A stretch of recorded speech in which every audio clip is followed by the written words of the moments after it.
টঙ্গীর তুরাগ নদীর তীরে 3 দিনব্যাপী খুরুজের জোর ইজতেমা শুরু হয়েছে। শুক্রবার জুমার নামাজের পর মাওলানা জুবায়ের অনুসারী সুরায়া নিজামের তত্ত্বাবধানে আনুষ্ঠানিকভাবে এই ধর্মীয় আয়োজনের সূচনা হয়। গত 30 ডিসেম্বর স্বরাষ্ট্র মন্ত্রণালয়ের এক বিজ্ঞপ্তিতে খুরুজের জোর ইজতেমা আয়োজনে নিষেধাজ্ঞা জারি করা হয়। পরে সরকারের উচ্চ পর্যায়ের এক মৌখিক আদেশে শুক্রবার জোর ইজতেমা আয়োজনের অনুমতি পেয়েছেন বলে দাবি করেছেন সুরায়া নিজামের গণমাধ্যম সমন্বয়ক হাবিবুল্লাহ রায়হান। আলহামদুলিল্লাহ, আমাদের মুরব্বীরা যে সিদ্ধান্তে প্রশাসনের পক্ষ থেকে এসেছে ওনারা শ্রদ্ধার সাথে আলহামদুলিল্লাহ মেনে নিয়েছেন। বাকি আমাদের খুরুজের জোর যেটা এখন চলমান আছে, এটা আলহামদুলিল্লাহ আজকে ফজরের আম্বনের মধ্য দিয়ে শুরু হয়েছে। কিউব হোল্ডিংসের গল্পে সেই রেখাটি আঁকা হয়েছিল আজ থেকে 1 যুগ আগে। নকশাই আমাদের ভাষা। Cube holdings limited.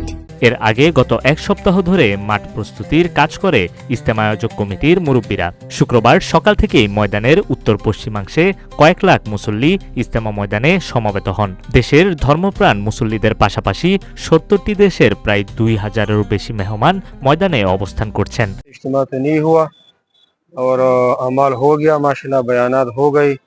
लोग दूर दूर से कनाडा, अमेरिका, ऑस्ट्रेलिया और इस तरह इंग्लैंड से, मलेशिया, इंडोनेशिया, अफगानिस्तान, पाकिस्तान लोग आए हैं। बहुत मुल्कों से आए हैं, मगर आम इज्तिमा नहीं हुआ। जो बंगला के लोग हैं वो नहीं आए, और जो बाहर के लोग हैं बारवाइज के लिए बयानात भी हो गए माशाल्लाह, भरपूर अमल हो रहे हैं माशाल्लाह।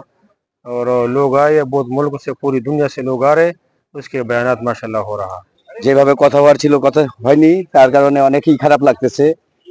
ঠিক মতো হইতে পারতেছে না। আমাদের বড় ইজতেমা একটা বড় জোরের খুরুজ হওয়ার কথা ছিল, হয়ে গেল ছোট, কারণ কোনো আম পাবলিক ঢুকতে দেয় নাই। বিদেশি মেহমান নিয়ে আমাদের এটা করতে হইতেছে। ময়দানে চলছে ইসলামী বয়ান, ঈমান আমল ও দ্বীনের কথা। শুনছেন জোর ইজতেমায় অংশ নেয়া হাজারো মুসল্লি। আগামী রোববার সকাল 9:30টায় বিশেষ মোনাজাতের মধ্য দিয়ে শেষ হবার কথা রয়েছে 3 দিনব্যাপী এই আয়োজনের। নিউজ ডেস্ক, রূপালী বাংলাদেশ।